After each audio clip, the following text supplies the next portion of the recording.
Hi everyone! Today is the big day. We are talking about the external obliques and the serratus anterior. The reason why I have chosen those two muscles as a pair is because they actually act very well as a pair together. But first, let's talk about the external obliques. Now, at the moment, there is a big hype about the external obliques. We have finally figured out what they are and how they look like, and everyone wants to train them to death, especially after we've watched the Avengers, right? And because of this, let's go first in how they actually look like. And I hope you will get the hype a little bit more. Now, if we have external obliques as a subject, then we have to obviously talk about the Apollo belt, because this is essentially our external oblique. Now, who is most likely to have visible ones? Now, first of all, people which are very lean, and second of all, people which are having a narrow hip bone in comparison to their waist. So the narrower your hip bone, the more likely you have your external oblique sticking out or on top of that hip bone.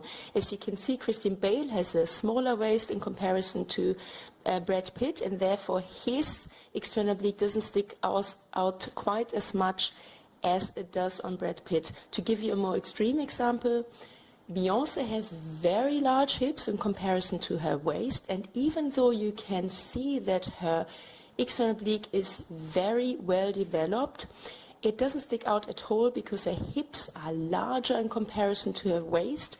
And now coming to Pink, she has very narrow hip bones in comparison to her waist, and that's why she has an almost male version of an external oblique. And to see that again, you can see on the narrow hips of the male, the external oblique sticks out a lot, while on the female version, which is just as well developed, it doesn't stick out anywhere near as much. So these are my external obliques. As you can see, they look very much like ribs.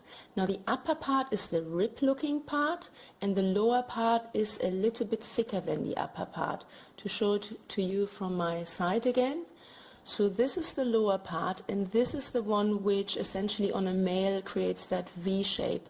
On me it doesn't, as I have a wider hip bone structure than my waist, and therefore it doesn't stick out as much. These are my external obliques relaxed, and when they're relaxed you can essentially see its tendons going right underneath the rectus abdominis. The rectus abdominis is the six-pack muscle. They're so relaxed I can even essentially poke my fingers into it. Yeah, so they go right underneath the rectus abdominis. As you can see, the external obliques are responsible for twisting and balancing our body. Here you can see the twisting movement, and here you can see the twist and the balance at the same time.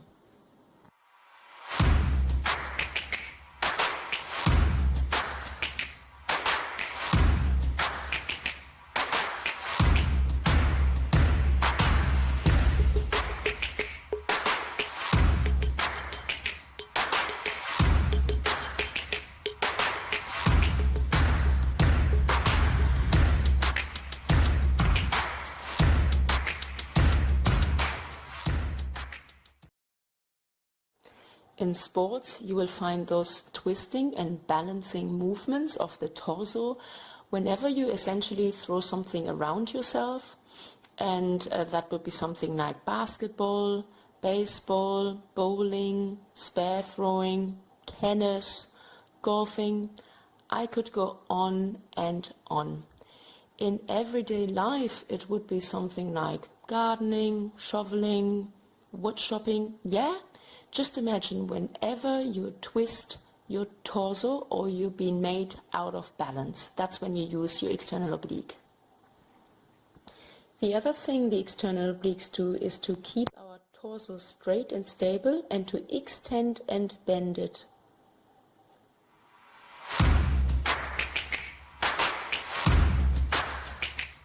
Wonderful.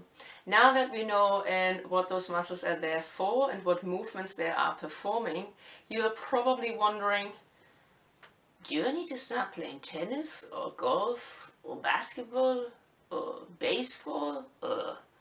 Do I need to do any of these things? Or is there another way of using those muscles and training them? Don't you worry about it. There are actual exercises which mimic all those activities, and you don't have to participate in all of those sports clubs and become a member everywhere. You can just train them with really ordinary exercises.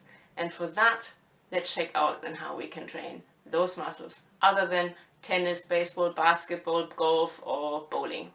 Let's check this out.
Now that you've seen lots and lots of exercises performed by my wonderful clients and some by me, you have a bit more of an idea on what the external obliques do.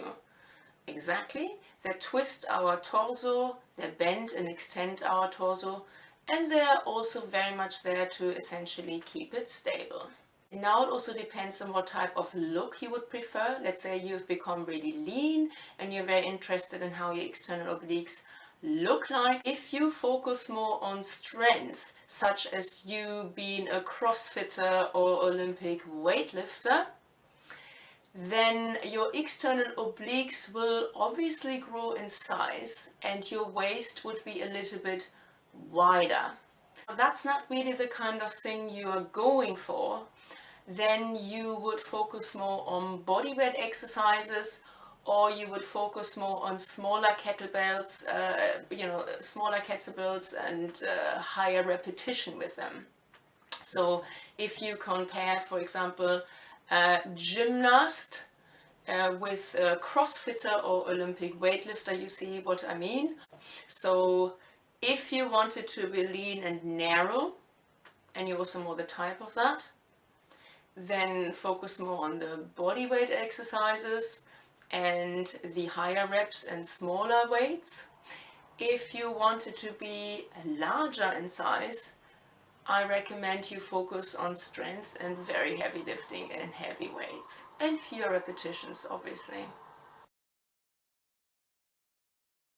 If you have never ever trained them, don't go overboard, because they also have the tendency, especially in the lower back department, to tear a little bit, and a couple of people end up with lower back injuries. So don't go too overboard with them. Start slowly, because you need them all the time. They're always switched on 24/7, and you don't want to overkill them in the very beginning. Start slowly. Coming to the serratus anterior. Now, if you have ever seen really fit people, athletes, boxers, especially boxers actually, when they lift their arms into the air, you may have noticed those interesting looking ribby things underneath their chest or just on the side of their torso here. These are their serratus anterior muscles. So it is not that they are completely undernourished and need some Big Mac.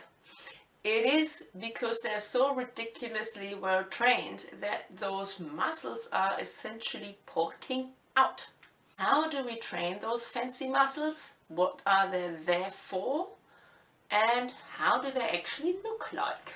Now for that, I have to switch back into the studio and show you my very own version of it. Here we go. Let's check this out. Now this is my personal serratus anterior. Normally you only ever see a very small part of the serratus anterior, because it is lying right underneath your latissimus dorsi, which is the upper back muscle, and your either chest muscle or boobs essentially. Now how does it look like underneath all of this? It is a rather large muscle, and its fibers look exactly like ribs because they are right on top of our ribs. And it takes quite a lot of space on our rib cage, as you can see here on this three-dimensional model. Yeah, so it is actually a quite large muscle. Now, what does it do? As you can see, it is connected to our shoulder blade, and that is exactly its job. It is keeping our shoulder blade on our actual body. It stabilizes our shoulder blade when we do movements such as pressing our body up and down, pressing against things, or pushing and punching. I show it to you in real life, so this is me stabilizing and destabilizing my shoulder blade, and that is when my serratus anterior has to work really hard. Now, another way of using serratus anterior, or where our shoulder blade could possibly become destabilized, is when we move subjects around our body in frontal or sidewards, for example, or objects, sorry, move. And you see that here I'm using two bottles just to show you it doesn't have to be necessarily weights. So this is when the serratus anterior has to work hard to stabilize our shoulder blade. And this is the same when you do the same thing sidewards. Now, which sports would we use it? Again, whenever you press something down, such as your own body weight, or if you punch against something, or if you punching against the ball, against the person, or if you're pressing your arms up and down, such as gymnastics or swimming, or if you press against furniture, such as moving a chair, press against a chair, such as moving your body, or press against the wall.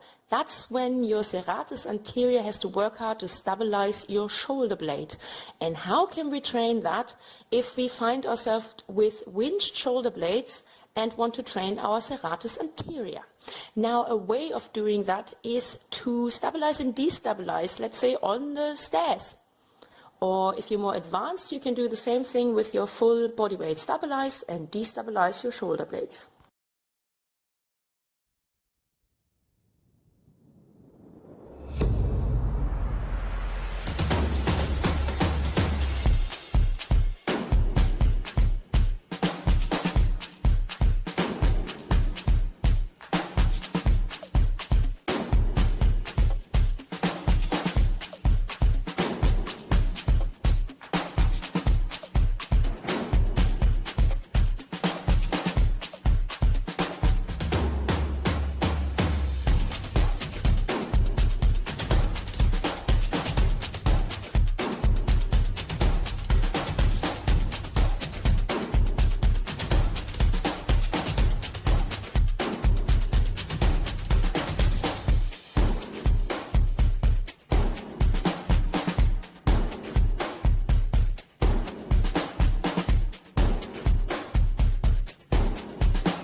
Done.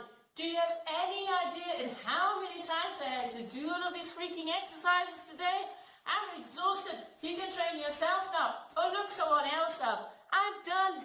I'm done. I want to sleep now. Now you have a little bit more of an idea in what the external obliques in the serratus anterior are there for, how they look like, and how we can train those interesting looking muscles. I hope you enjoyed this video and it was informative for you. And in the next video we are going to talk all about the rectus abdominis, the six-pack, that fancy muscle everyone is so obsessed about, and it's just such a thin layer. Yet there's so many variations of it and it is such an interesting subject.